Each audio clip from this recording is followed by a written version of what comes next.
Un dossier judiciaire existe à Kinshasa, daté du 5 octobre 1971. Il porte 3 noms. 3 hommes qui, 11 ans plus tôt, avaient offert le pouvoir à un jeune colonel de 30 ans, les chefs d'accusation atteintes à la sûreté de l'État. Leur crime, en réalité, était simple. Ils savaient trop de choses et ils l'avaient fabriqué de leurs propres mains. Voici l'histoire des hommes qui ont fait roi Joseph Désiré Mobutu et de ce qu'il leur a fait payer un par un pendant 11 ans.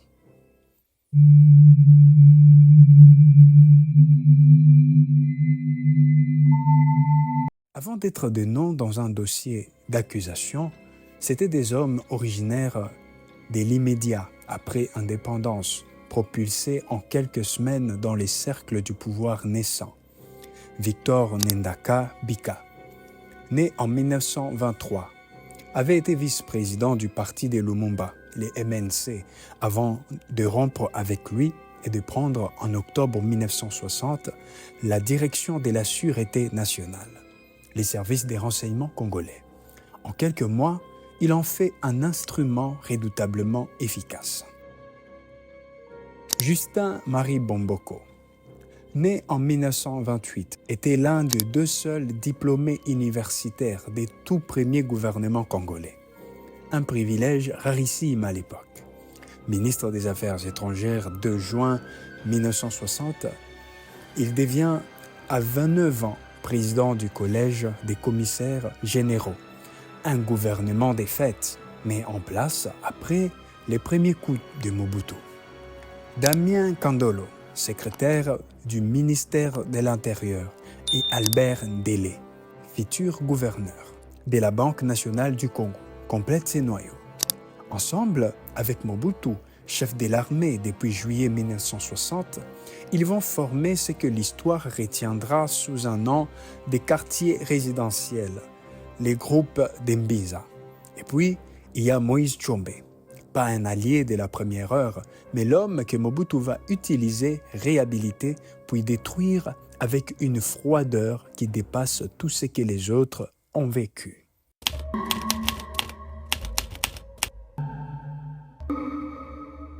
Mbinza, à l'époque, est un quartier chic de Léopoldville où les Congolais n'avaient même pas les droits d'habiter sous la colonisation. L'indépendance en ouvre les portes à une nouvelle caste dirigeante. C'est là, dans des villas cossues, que Mobutu, Ndaka, Momboko, Kandolo et Ndélé se retrouvent à partir du 5 septembre 1960, le jour de la révocation de Lumumba par le président Kasavubu, qui plonge le pays dans un imbroglio constitutionnel total. 9 jours plus tard, le 14 septembre 1960, le colonel Mobutu prend l'antenne radio pour annoncer la neutralisation du président et du premier ministre. C'est son premier coup d'État. Il ne se proclame pas chef d'État. Il installe à sa place un collège de commissaires généraux présidé par Bomboko qui gouvernera les pays pendant plusieurs mois. Ces montages institutionnels, présentés comme provisoires et techniques, est en réalité la première prise des pouvoirs réels du groupe de Mbinza. Mobutu contrôle l'armée, Ndaka contrôle les renseignements, Bomboko contrôle la diplomatie et de fait, les gouvernements. Ce que peu de gens savent, ces collèges, en signant un décret-loi constitutionnel qui neutralise le Parlement, commet ce qu'une commission d'enquête congolaise qualifiera bien plus tard d'usurpation de pouvoir. Bomboko, en tant que président du collège, et Marcel Liaou, commissaire à la justice, emportent la responsabilité politique directe. Un jeune universitaire de 29 ans venait sans élection de devenir les chefs de facto d'un pays de 15 millions d'habitants.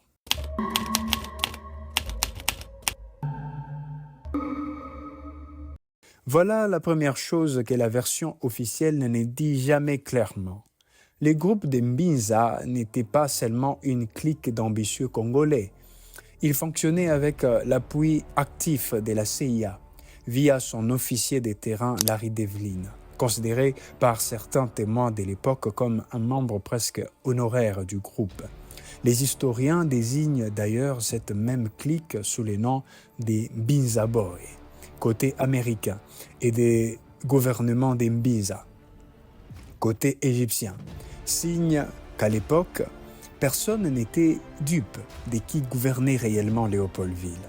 Deuxième chose qu'on oublie de raconter, à l'intérieur même du groupe, la loyauté était à géométrie variable.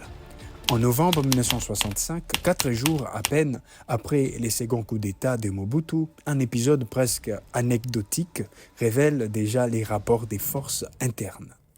Le gouverneur du Sud Kasaï propose la candidature d'un jeune juriste brillant, tout juste sorti de l'université Lovanium, pour représenter la province du gouvernement central, Étienne Tshisekedi. Bomboko et Ndaka s'y opposent immédiatement parce que Tshisekedi est proche du camp des Tchombe. Il faudra l'instance du gouverneur et l'arbitrage personnel de Mobutu pour que Tshisekedi entre finalement au gouvernement.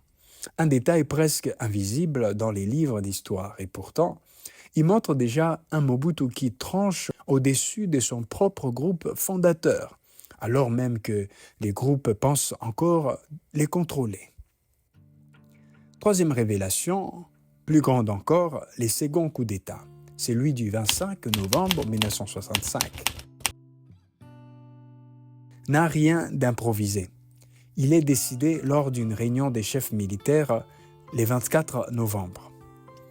Dans un contexte de blocage politique total entre les présidents Kasavubu et Tchombe. Cette fois, contrairement à 1960, Mobutu ne rend les pouvoirs à personne. Il se proclame lui-même président. Il nomme un homme de confiance, chef d'état-major de l'armée, depuis 1 an à peine. Premier ministre, le colonel Léonard Moulamba. Officier populaire auprès de la troupe artisan militaire de la reconquête de Kisangani en 1964 face à la rébellion Simba. Moulamba est l'homme qui a matériellement rendu possible le coup de force de Mobutu. 6 jours après sa nomination, Mobutu s'octroie des pouvoirs spéciaux. Le 22 mai 1966, les pleins pouvoirs.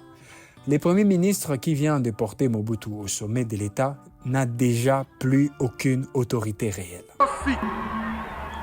Gloire et honneur à cet illustre Congolais. Il y a une scène révélatrice en juillet 1966. Une mutinerie éclate à Kisangani. Le colonel Damien Tchachi, un officier proche de Mobutu, y est tué. C'est Moulamba, le Premier ministre, qui se rend personnellement sur place pour récupérer les corps, au péril de sa vie. Les sang-froid dont il fait preuve dans cette crise devraient en théorie renforcer sa position. C'est l'inverse qui se produit. Mobutu, selon plusieurs témoins de l'époque, devient visiblement jaloux du prestige grandissant de son propre Premier ministre auprès de la troupe. Il commence même à les soupçonner de préparer en coulisses les retours au pouvoir des Tchombe. Le 26 octobre 1966, Moulamba est limogé. Officiellement, on invoque sa gestion trop laxiste de la mutinerie qu'il venait pourtant d'aider à contenir. Mobutu ne les renvoie pas dans l'armée, où il est populaire. Il l'exile en douceur, comme ambassadeur à New Delhi, puis à Tokyo. Une sortie polie. Un couloir doré qui est en réalité une mise à l'écart définitive du jeu politique congolais. L'essor des Tchombe est autrement plus brutal. Il illustre à lui seul jusqu'où va la logique des trahisons de Mobutu. La disparition arrangée au même moment Mobutu, la Belgique, la France, les États-Unis et Alger lui-même. Restent alors Ndaka et Bomboko, les 2 piliers du groupe Mbinza. Pendant des années, ils occupent les avant-postes du régime. Ndaka au ministère de l'Intérieur, Bomboko aux Affaires étrangères. Mais Mobutu, patiemment, les éloigne du centre. Le 2 juin 1970, au sortir du congrès du parti unique, tous deux sont nommés ambassadeurs. Bomboko à Washington, Ndaka à Bonn. et sommet de rester sur place, sans possibilité de retour. Le 5 octobre 1971, Bomboko, Nendaka et le colonel Bangala sont formellement arrêtés pour atteinte à la sûreté intérieure de l'État et incitation à un mouvement insurrectionnel. Les hommes qui avaient donné à Mobutu son premier gouvernement se retrouvent 11 ans plus tard accusés de vouloir les renverser. 3 déclencheurs de mémoire traversent cette histoire pour qui l'a vécu.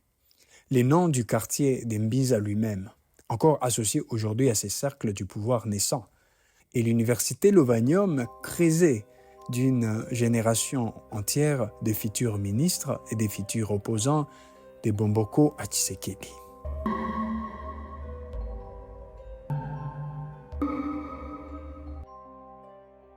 Ce que montre cette séquence des 11 ans, de 1960 à 1971, ce n'est pas une trahison isolée, c'est une méthode. Mobutu n'a jamais éliminé ses alliés au moment où il lui était utile. Il les a promus, exposés, remerciés publiquement. Puis, une fois leur réseau propre devenu trop influent, il les a mutés, exilés, parfois emprisonnés, sous des motifs qui, à chaque fois, ressemblaient à se méprendre à ce qu'on avait utilisé contre leurs propres adversaires quelques années plus tôt. Nendaka avait construit la sûreté qui traquait les opposants de Mobutu. Il finira accusé par cette même logique d'État. Bomboko avait donné sa légitimité diplomatique au premier coup d'État. Il finira ambassadeur assigné à résidence, puis prisonnier politique. Mulamba avait offert à Mobutu son armée et sa popularité militaire. Il finira ambassadeur et au bout du monde, Tshombe, l'ancien adversaire et devenu allié des circonstances, finira mort dans une prison algérienne. L'histoire du Congo indépendant commence ainsi, par un cercle d'hommes qui pensaient fabriquer un chef d'État à leur mesure et qui ont fini par découvrir, chacun à son tour, qu'il avait fabriqué quelque chose qu'aucun d'entre eux ne pouvait plus contrôler.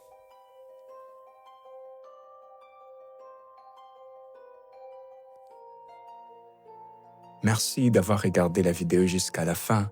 N'oubliez pas de vous abonner pour ne pas rater les prochains épisodes.